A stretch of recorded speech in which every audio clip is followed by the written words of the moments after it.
Once upon a time, there was a little boy by the name of Chris. Well, let me restate that. There was a young boy by the name of Chris. He never was little. This is just hypothetical. I'm not He was getting along about 10 or 11 years old, getting to that point that he was beginning to pay attention to girls. But one girl, let's call her Vicky, got his attention in particular. He decided that his purpose in life was to teach little Vicky math. So he went over to her house, and they were sitting on the steps of the front of the house, and he leaned over and he kissed her once, and he kissed her twice, and he said, "Vicky, that's addition." She smiled sweetly and reached back over, kissed him, and said, "That's subtraction."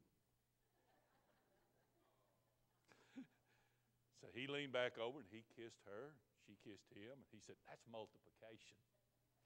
But what he didn't know is Dad was right inside, and he ran out on the front porch and said, "Get out of here." He chased him a mile away and said, "Don't you ever come back and be around my daughter again."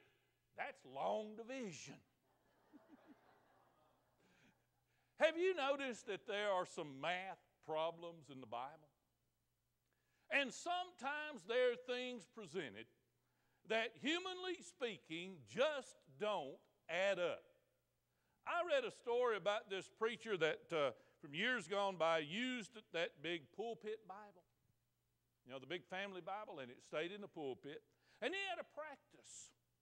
When he closed a sermon on Sunday, he would announce his sermon title and text for the next week. Well, he told the congregation that he was going to be preaching from Noah and the ark. And there were a couple of boys in that church, unlike any here, that were a little bit on the mischievous side. And they were reading that passage from that big old Bible, and they noticed something rather unusual. So they slipped back during the week, and they glued 2 of the pages of that Bible together. The next Sunday morning, the preacher got up, and he was like me. His eyesight was beginning to fail him just a little bit. But he found his place, and he said, "Noah took to him a wife. And she was, and he turned the pages and continued reading, 300 cubits long, 50 cubits wide, and 30 cubits high." He looked at that, and he turned the page back and scratched his head and turned it forward again and looked out at the congregation and said, "Folks, I've been reading this old book for now on 50 years, and sometimes it just don't add up." Well, there's something before us this morning that, humanly speaking, doesn't add up. That's the reason I titled it The Almighty's Algebra.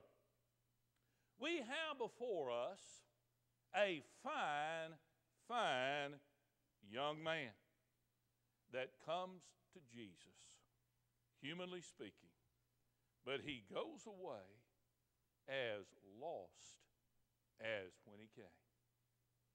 Notice this young man and his life before Jesus.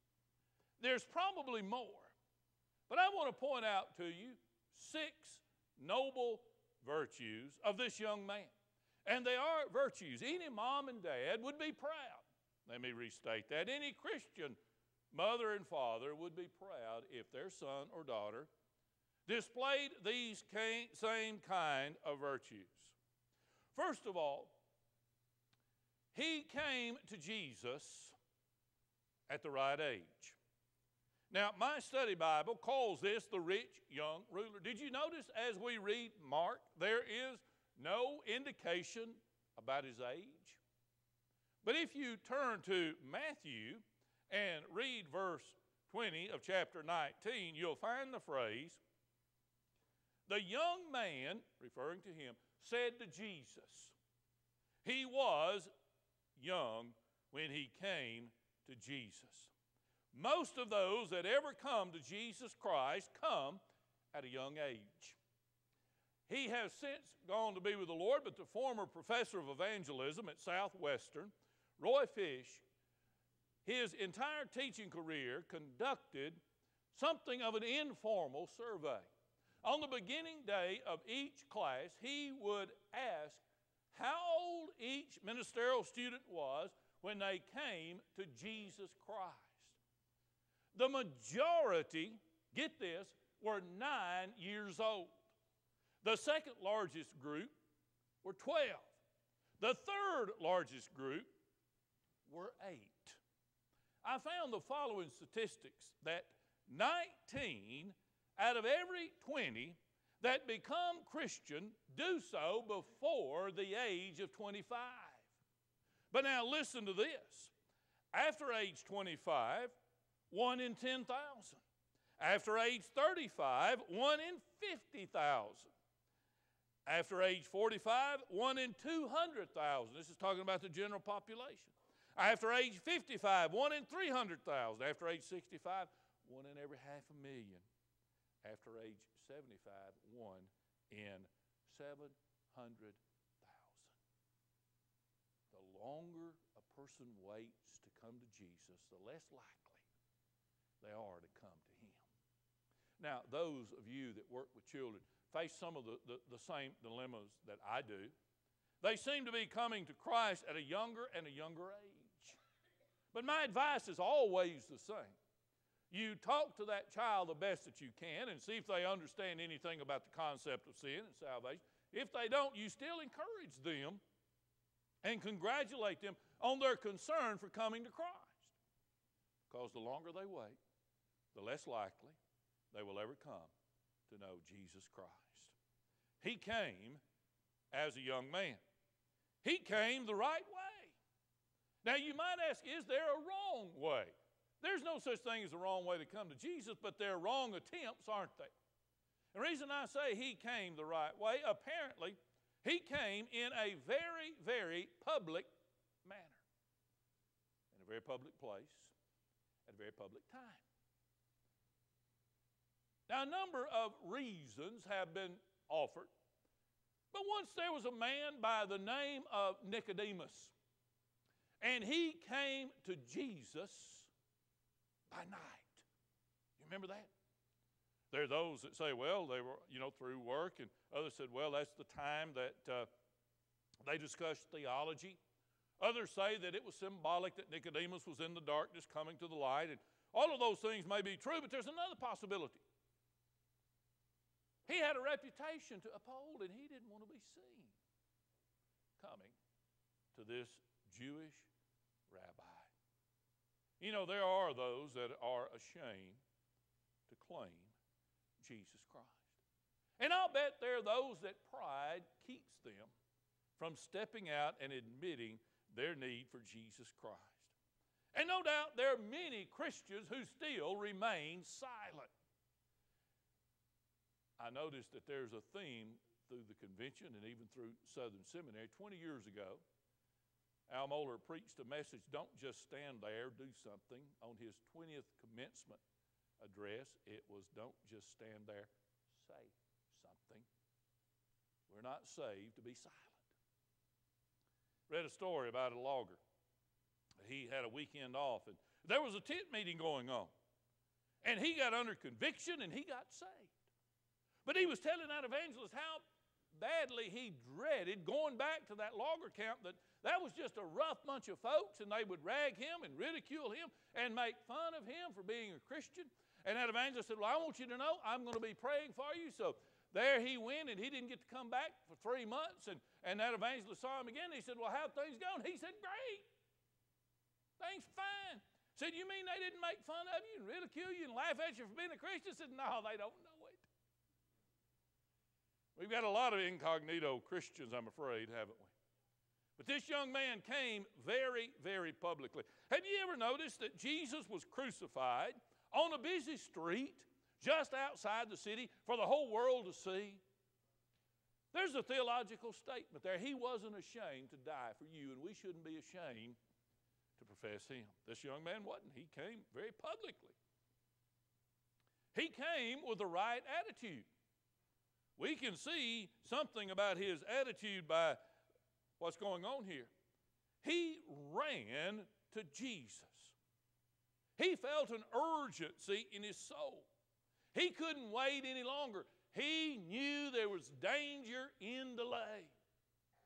I don't know at the times that I've talked to a person that was lost and they intend to start the church. They intend to get their life straightened out. They intend to become a Christian.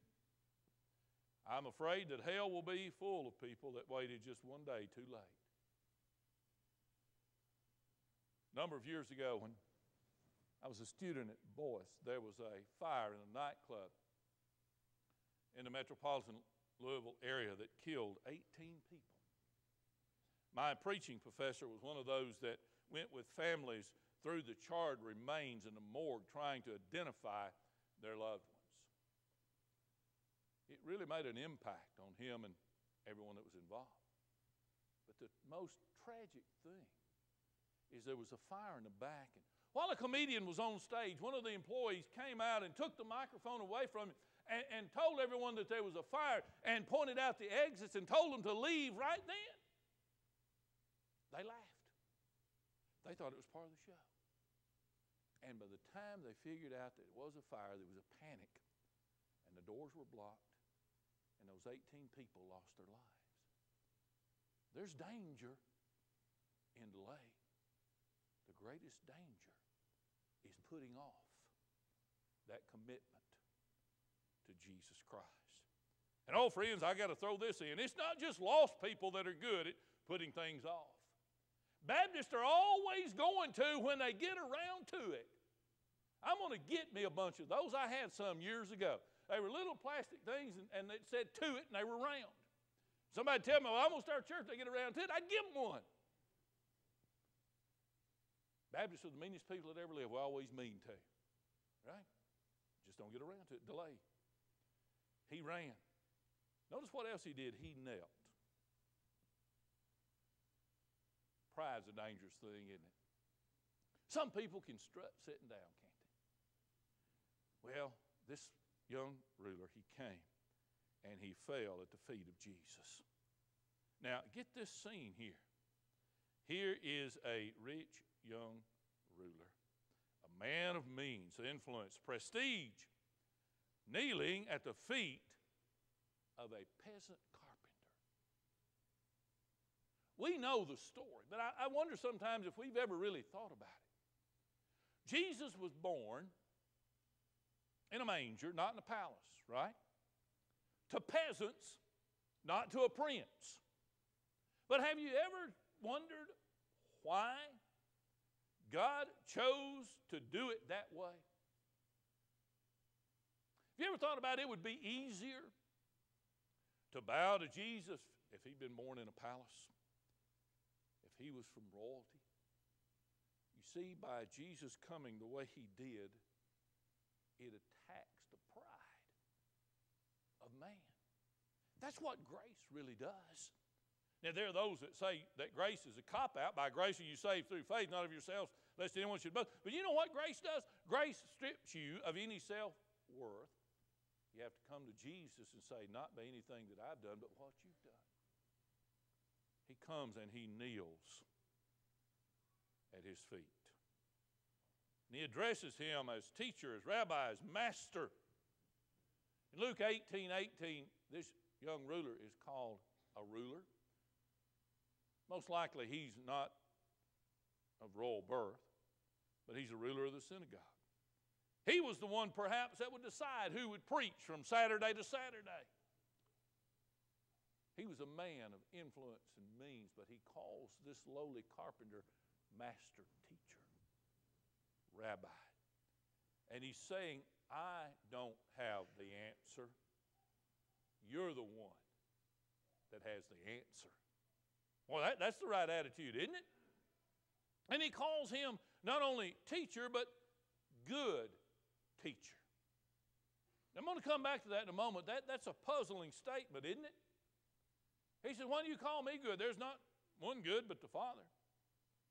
I think one thing is that if we'd been able to ask him if he was a good young man, what would he have said? He said, yeah. Because he did say that, didn't he? I've kept the law from my youth up.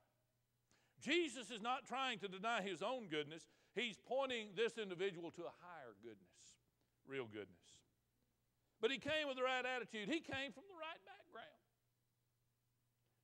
Now, I want to add something. I am glad that no matter what your background, no matter what a mess things are, you can come to Jesus and you can receive the grace of God just like anyone else.